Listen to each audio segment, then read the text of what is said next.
যখনই দল তৈরি করবেন স্বাগত জানাবো। তার অর্থ এই নয় যে আপনারা সরকারে বসে সরকারের সমস্ত সুযোগ সুবিধা নিয়ে আপনারা আপনাদের দল গঠন করবেন, এটা কখনোই মেনে নেওয়া হবে। আমি আবারও বলতে চাই অন্তর্বর্তীকালীন সরকারকে এবং সরকার প্রধানকে যে আপনি অবিলম্বে এই বিষয়গুলো ব্যবস্থা নিন, তা নাহলে জনগণের যে আস্থা আপনাদের উপরে আছে সে আস্থাও আপনাদের উপরে আর থাকবে না।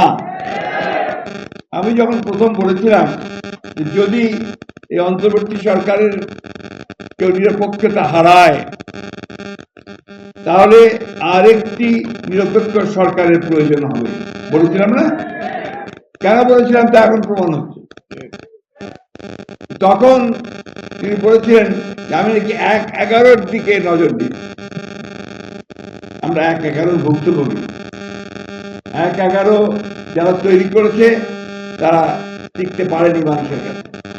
আবারও হুঁশিয়ার করে বলে দিতে চাই, যদি আবার কেউ সেই 1-11 কথা চিন্তা করেন, গণতন্ত্রকে বিসর্জন দিয়ে আবার সেই একদলীয় শাসন বা ফ্যাসিস্ট আন্দোলন ফ্যাসিস্ট সরকারের দিকে যেতে চান, তাহলে কখনই জনগণ মেনে নেবে না।